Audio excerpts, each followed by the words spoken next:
വയനാട്ടിലെ പീഡനത്തിലേക്ക് കൂടി പോയാൽ വയനാട്ടിൽ പ്രായപൂർത്തിയാകാത്ത 7 പെൺകുട്ടികൾ ലൈംഗിക പീഡനത്തിനിരയായ സംഭവത്തിൽ മെഡിക്കൽ റിപ്പോർട്ട് എത്തിയതോടുകൂടി കൂടുതൽ ഗൗരവമായ കാര്യങ്ങളാണ് പുറത്തേക്കെത്തുന്നത്.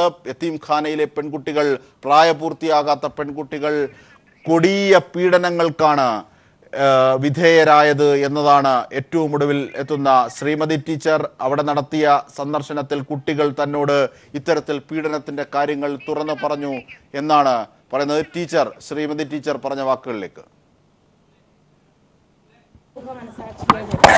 ഒരു അത്യന്തം നിർഭാഗ്യകരമായ ഒരു സംഭവമാണ് ഈ കഴിഞ്ഞ ദിവസം ഇവിടെ ഈ വിദ്യാലയത്തിൽ പഠിക്കുന്ന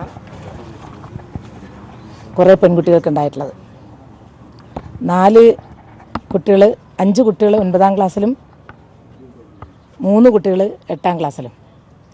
എല്ലാവരും ചെറിയ ചെറിയ മക്കളാണ്, ചെറിയ ചെറിയ പെൺകുട്ടികളാണ്. ശാരീരികമായും വലിയൊരു വളർച്ചയൊന്നും അങ്ങനെ കാണാൻ പറയില്ല, സാധ്യമല്ല. കഴിഞ്ഞ 1-2 മാസമായി വളരെ അതിക്രൂരമായ പീഡനത്തിന് വിധേയരാകുകയും അവസാനം തീർത്തും അവർ പറയുന്നതിനനുസരിച്ച് വഴങ്ങിക്കൊടുക്കുകയും ചെയ്യേണ്ടി വന്ന ഒരവസ്ഥയിലേക്കാണ് ആ പെൺകുട്ടികൾ ചെന്നുപെട്ടിട്ടുള്ളത്. കഴിഞ്ഞ കുറേ നാളുകളായി അവർ കടയിൽ നിന്ന് ചിരിക്കുകയും സംസാരിക്കുകയും ഒക്കെ ചെയ്യും. ഒരു ദിവസം എന്തോ ചോക്ലേറ്റോ എന്തോ കാണിച്ച് മുട്ടായി തരാം എന്ന് പറഞ്ഞ് ഒരു കുട്ടിയെ വലിച്ചു കൊണ്ടുപോയി. അപ്പോൾ കൂട്ടത്തിലുള്ള 5 കുട്ടികളും ഒന്നിച്ച് മുറിയിലേക്ക് പോയി. അങ്ങനെ ഒരാളുടെ പേര് പറഞ്ഞു, ഇന്നാളാണ് വലിച്ചു കൊണ്ടുപോയത്. പക്ഷേ കൂട്ടത്തിൽ മറ്റ് 4 പേരും കൂടി ഈ മുറിയിലേക്ക് കയറി. അവിടെ വെച്ച് 2 മുറികളിലായി ബലം പ്രയോഗിച്ച് വായും മൂക്കും എല്ലാം പൊത്തിപ്പിടിച്ച് ഇവരെ കഠിനമായ ഉപദ്രവമേൽപ്പിച്ചു. ഇവരെ അതിക്രൂരമായി ബലാത്സംഗം ചെയ്തു. അതാ സത്യം. ഒരുപാട് വാവിട്ട് കരയാനൊക്കെ നോക്കി. പക്ഷേ അവിടെ വെച്ച് തന്നെ ഇവരിനി മിണ്ടിപ്പോകാൻ പാടില്ല എന്ന് പറഞ്ഞ് ഇവരുടെ ഫോട്ടോ, എല്ലാ തരത്തിലുള്ള ഫോട്ടോയും എടുത്ത് അവരെ കാണിച്ചു കൊടുത്തു. അതോടുകൂടി അവർക്ക് ശ്വാസം നിലച്ചു. ശ്വാസം നിലച്ചെന്ന് പറഞ്ഞാൽ ആ അർത്ഥത്തിലല്ല, പിന്നെ അവർക്ക് എന്തെങ്കിലും അവരുടെ നാക്കുകൊണ്ട് പറയാൻ പറ്റാത്ത വിധത്തിൽ മിസ്സിനോടോ, ഇവിടെ തന്നെ ചൈൽഡ് വെൽഫെയർ കമ്മിറ്റിയുടെ ആളുകളുണ്ട്, MSW കഴിഞ്ഞിട്ടുള്ള ഇവരൊക്കെ ഉണ്ടെന്ന് ഇതിൻ്റെ മാനേജ്മെൻറ്റ് പറഞ്ഞു എന്നോട്, ഞാൻ കാണുകയും ചെയ്തു. പക്ഷെ അവരോടൊന്നും തന്നെ ഈ കാര്യം എന്തുകൊണ്ടാണ് പറയാതിരുന്നതെന്ന് ചോദിച്ചപ്പോൾ ഇങ്ങനെ അവർ ശരിക്കും വലയിൽ കുരുക്കുകയായിരുന്നു.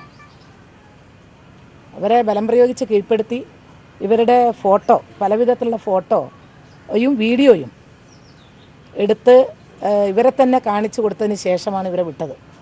അതുകൊണ്ട് ആരോടെങ്കിലും പറഞ്ഞാൽ പിന്നെ നിങ്ങളെ കൊന്നുകളയും എന്നുള്ള രീതിയിൽ സംസാരിച്ചു. പിന്നീട് ഇവർ പറയുമ്പോൾ ആ രീതിയിൽ അവർക്ക് വഴങ്ങിക്കൊടുക്കേണ്ടി വന്ന സ്ഥിതി പല ഘട്ടങ്ങളിലും. ആളില്ലാത്ത സന്ദർഭത്തിൽ വിളിച്ചാൽ വന്നില്ലെങ്കിൽ അവർ പോകുമ്പോൾ അവർ വിളിക്കുമ്പോൾ വരണം, ഇതിലെ കൂടിയാണ് പോകേണ്ടത്. അങ്ങനെ പല പ്രാവശ്യം അവർ പോകേണ്ടി വന്നു. അവർ ആകെ വിഷമത്തിലായി. അങ്ങനെ ഒരു ദിവസം ആരോ കണ്ട് ഇവരോട് പറഞ്ഞു, ഇവർ പരാതി കൊടുത്തു. ഞങ്ങൾ അന്വേഷിച്ചു കുട്ടികളോട്, വേറെ ആരെങ്കിലും നിങ്ങളല്ലാതെ കുട്ടികൾ ആരെങ്കിലും ഉപദ്രവിച്ചായി നിങ്ങൾക്ക് അറിവുണ്ടോ എന്ന് ചോദിച്ചപ്പോൾ എന്താ പറഞ്ഞു ചോദിച്ചാൽ കുമിറ്റിപ്പിടിയോ, ഇതിൻ്റെ തൊട്ടടുത്തിരുന്ന് അവിടെ ഇരുന്ന് നിരവധി കുറേ കുട്ടികളെ അവർ ഫോട്ടോ എടുക്കുന്നത് കണ്ടിട്ടുണ്ട്. പക്ഷേ അവരെക്കുറിച്ച് ഒന്നും പറയാൻ ഇവർക്ക് മനസ്സ് വരുന്നില്ല. അപ്പം മറ്റുള്ള കുട്ടികളുടെ ഫോട്ടോ എടുക്കുന്നതും കണ്ടിട്ടുണ്ട്, മറ്റൊന്നും അവർക്കറിയില്ല. ഇവർ 7 പേരും അല്ലേ, 4 9ാം ക്ലാസ്സിൽ, 3 8ാം ക്ലാസ്സിൽ, 4 3 7 പെൺകുട്ടികൾ പൂർണ്ണമായും അവർക്ക് ഈ പേർക്ക് 7 പേർക്ക് വഴങ്ങിക്കൊടുക്കേണ്ടി വന്നിട്ടുണ്ട്. അതവർ തുറന്നു പറഞ്ഞു. അത് ഡോക്ടറോടും പറഞ്ഞിട്ടുണ്ട്. എനിക്ക് തോന്നുന്നത് വൈദ്യപരിശോധനയിൽ, ഡോക്ടർമാരുടെ പരിശോധനയിലെല്ലാം ഇത് തെളിഞ്ഞിട്ടുണ്ടാവും. ഇതിനെ സംബന്ധിച്ച് നമ്മൾ പരിശോധിക്കുമ്പോൾ കുട്ടികൾക്ക് ഒരു സുരക്ഷിതത്വം നമ്മുടെ സമൂഹത്തിൽ നഷ്ടപ്പെട്ടുകൊണ്ടിരിക്കുകയല്ലേ ചെയ്യുന്നത് എന്ന ഭയാശങ്കയാണ് എന്നെ സംബന്ധിച്ചിടത്തോളം ഉള്ളത്.